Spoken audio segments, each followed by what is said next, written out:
fun idea. Let's talk about my childhood. Yeah! So, my mental health issues all kind of started right around the age of 8. What that means is that basically I had my first depression. So I had depression, which led to anxiety, which led to paranoia, which led to suicidal thoughts. I used to be so paranoid that I could not have people walking behind me as I walked to school, just because I was worried about their judgment. I also had no real friends at school, and I constantly felt like this weird loner that everyone hated, and I just had such low self-esteem, and that's just the way I lived from the age of 8 to about the age of 12. I also failed French class because I didn't ever speak in class.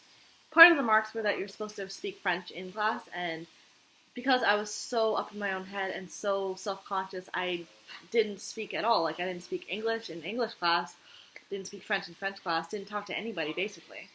So yeah, basically most of my life for 4 years was just deep, deep, deep depression, paranoia, anxiety, and suicidal thoughts. So Edmonton is where I first had my depression, and both of my parents were in the military, and that means that we had to move from city to city fairly often, meaning that at the age of 12, I moved to Barrie, which was amazing, because I finally, for the first time in my life, had a circle of friends, and it was amazing.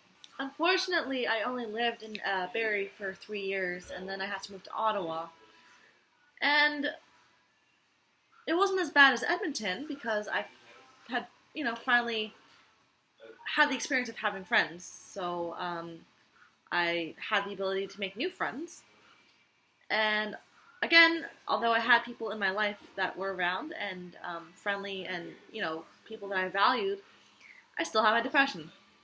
And although having a group of friends helped, I was still chemically imbalanced, so I still experienced my depression. It's just that I wasn't as alone this time around. At the age of 16, I had finally realized that I was living with depression.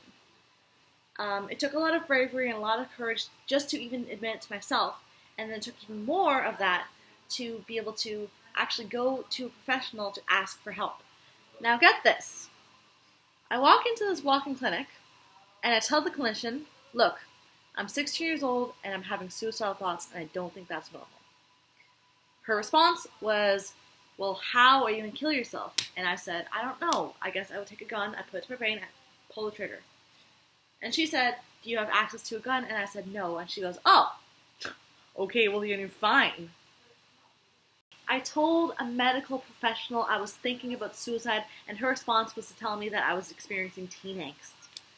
Anyway, so I lived for 4 more years untreated with my depression, knowing that I had depression, and that prompted me to actually start doing a lot of weed and a couple of other drugs just to try to self-medicate, because when you're in that state and you can't find actual medication, you do what you can to, medicate yourself with whatever drugs you can find, right? Finally, at the age of 20, I was taken into the psych ward. And we've talked about this before, so you know what?